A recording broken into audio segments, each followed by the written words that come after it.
عشق نبی کی شمع جلائے تو نے صبح و شام، بریلی تجھے سلام، بریلی تجھے سلام۔ اسی طرح بعض لوگوں کے ہاں رواج ہے بھینس کی قربانی کرنے کا، بھینسے کی قربانی کرتے ہیں تو بھینس کی قربانی جائز، بھینسے کی قربانی جائز نہیں ہے۔ کیوں؟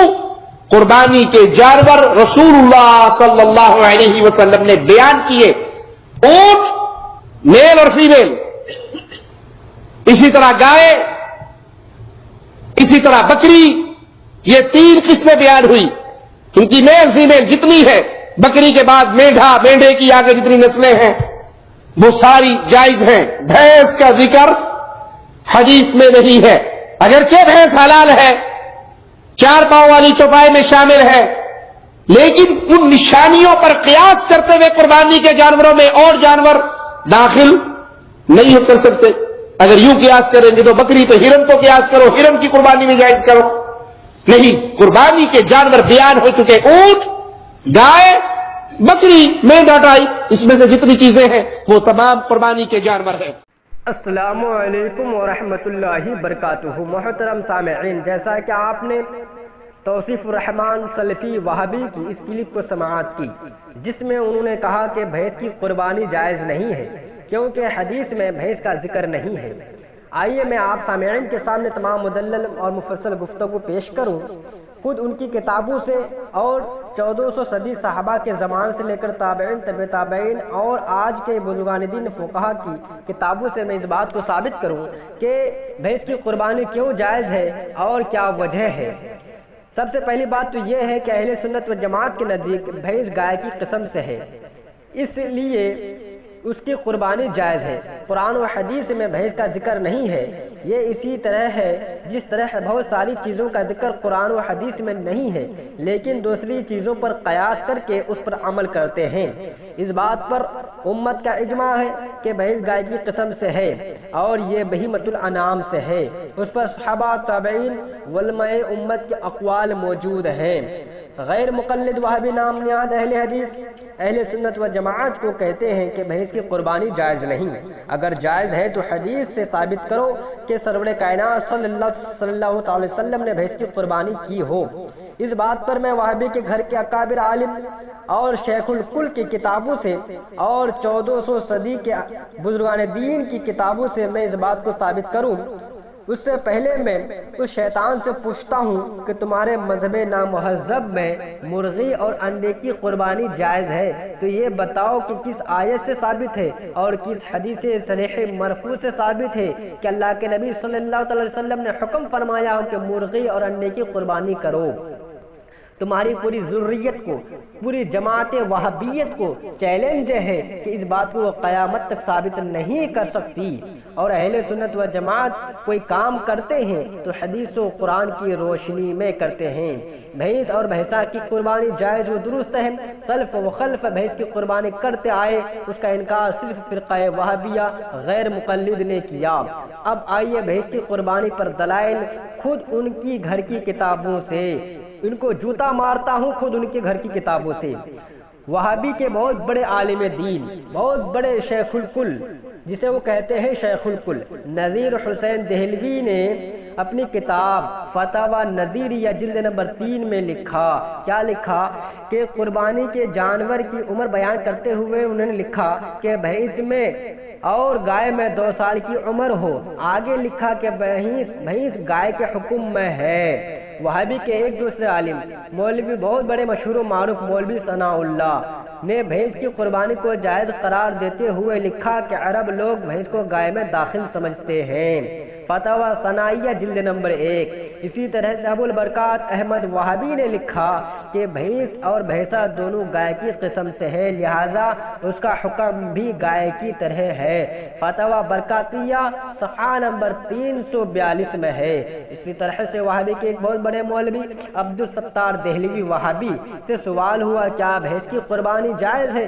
جواب جائز ہے کیونکہ بھینس اور گائے کا ایک ہی حکم ہے، فتاوی ستاریہ جلد نمبر 3۔ محترم سامعین، یہ ہے ان کے گھر کی کتابوں سے، خود وہ لوگ جائز مانتے ہیں، پتہ نہیں یہ شیطان کہاں سے اٹھ کے آ گیا، کہاں سے کتاب پڑھ کے آیا۔ اب آپ اس کی اصل وجہ سماعت فرمائیں۔ اصل اس میں وصول یہ ہے کہ بھینس گائے کی جنس سے ہے، تو جب گائے کی قربانی جائز ہے تو بھینس کی بھی جائز و درست ہے۔ عربی لغت میں جو المنجد ایک کتاب ہے عربی لغت، اس میں ہے الجاموس ضرب من کبار البقری داجنن، یعنی بھینس گائے کی ایک قسم ہے جو کالی ہوتی ہے۔ اسی طرح سے کتاب ہے غیاث اللغت جو فارسی میں ہے، اس میں ہے کہ بھینس گائے کی ایک قسم اور نوع ہے۔ تو اس سے ثابت ہوا کہ جب گائے کی قربانی جائز ہے تو پھر بھینس اور بھینسے کی بھی قربانی جائز ہوگی۔ اگر وہابی میں اتنی طاقت و قوت ہے تو یہ بات ثابت کر دے کہ بھینس گائے کی قسم و جنس سے نہیں ہے۔ اب آئیے کتب حدیث اور فقہ سے دلائل سماعت فرمائیں۔ حضرت علی رضی اللہ تعالی عنہ فرماتے ہیں الجاموس تجزی عن 7 فی الاضحیۃ، یعنی بھینس کی قربانی 7 آدمی کی طرف سے جائز ہے۔ یہ حدیث مسند الفردوس جلد نمبر 2 صفحہ نمبر 124 میں ہے۔ اسی طرح سے عن الحسن انہ کان یقول الجوامش بمنزلۃ البقر، وہ کہتے ہیں کہ حضرت حسن رضی اللہ تعالیٰ عنہ فرماتے ہیں کہ بھینس گائے کی حکم میں ہے۔ مصنف ابن ابی شیبہ باب فی الجوامس۔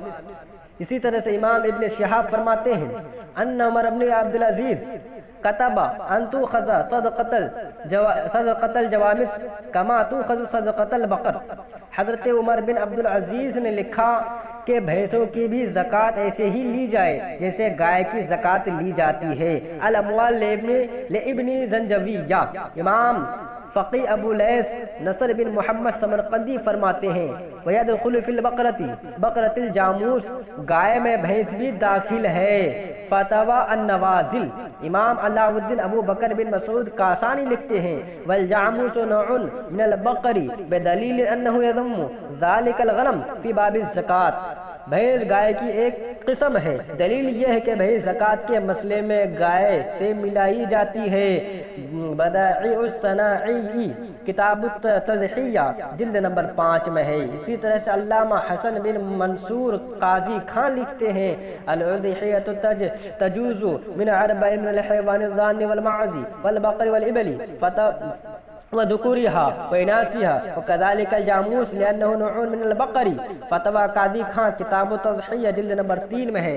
یعنی قربانی 4 جانوروں کی جائز ہے، بھیڑ بکری گائے اور اونٹ کی، ان کے مذکر اور مؤنث کی، اسی طرح بھینس کی، اس لیے کہ وہ بھی گائے کی قسم ہے۔ اسی طرح سے علامہ برہان الدین علی بن ابی بکر مرغنانی لکھتے ہیں یدخل فی البقرۃ الجاموس لانہ من جنسہ، یعنی گائے میں بھینس بھی داخل ہے، اس لیے کہ بھینس گائے کی ایک جنس سے ہے، گائے کی جنس سے ہے۔ ہدایہ شرح بدایت المبتدا، اسی طرح سے کتاب الاضحیہ جلد نمبر 4 صفحہ نمبر 75 میں ہے۔ اسی طرح سے علامہ برہان الدین مرغنانی نے دوسرے مقام پر لکھا ہدایہ میں کہ والجاموس والبقر سواء لانہ اسم البقر يتناولوها اذ هو نوع منه، یعنی بھینس اور گائے احکام میں برابر ہے کہ گائے کا لفظ ان دونوں کو شامل ہے، اس لیے کہ بھینس گائے کی ایک نوع ہے، ایک قسم ہے۔ اسی طرح سے یہی بات خلاصۃ الفتاویٰ جلد نمبر 4 میں ہے، اسی طرح سے الفتاویٰ السراجیہ میں ہے، اسی طرح سے فی شرح النقایہ کتاب الاضحیہ جلد نمبر 4 میں ہے، اسی طرح سے البحر الرائق کتاب الاضحیہ جلد نمبر 8 میں ہے، اسی طرح سے الفتاویٰ الہندیہ کتاب الاضحیہ الباب الخامس جلد نمبر 5 میں ہے، اسی طرح سے فتاویٰ بزازیہ جلد نمبر 3 اور البنایا شرح ہدایہ کتاب الاضحیہ جلد نمبر 12 میں ہے، اسی طرح سے رد المحتار علی در المختار کتاب الاضحیہ جلد نمبر 9 میں ہے۔ سینکڑوں کتابوں میں اہل سنت والجماعت کی بات موجود ہے کہ بھینس گائے کی قسم سے ہے، تو جو حکم گائے کا ہے وہی حکم بھینس کا ہے۔ اسی طرح سے مجدد برحق اور امام برحق اعلی حضرت رضی اللہ تعالیٰ عنہ نے فتاوی رضویہ میں بھی یہی بات لکھا۔ ذکر کردہ درج درجنوں کتاب فقہ و حدیث لغت سے یہ بات ثابت ہوئی کہ بھینس گائے کی قسم سے ہے، تو جب گائے کی قربانی جائز ہے تو بھینس کی بھی جائز ہے۔ اب آخر میں ہمارا سوال اس شیطان سے یہ ہے کہ جب تمہارے نزدیک بھینس کی قربانی جائز نہیں ہے تو پھر کتب فقہ حدیث لغت سے ثابت کرو کہ بھینس گائے کی قسم سے نہیں ہے۔ جب یہ بات تم ثابت کر دو گے تب یہ بات خود ہی ثابت ہو جائے گی کہ جب بھینس گائے کے حکم میں نہیں، جب بھینس گائے کی قسم سے نہیں تو پھر بھینس کی قربانی جائز نہیں۔ تم اس بات کو ثابت نہیں کر سکتے، تمہاری پوری وہابیت کو چیلنج ہے کہ تم قیامت تک ثابت نہیں کر سکتے کہ بھینس گائے کی قسم سے نہیں ہے۔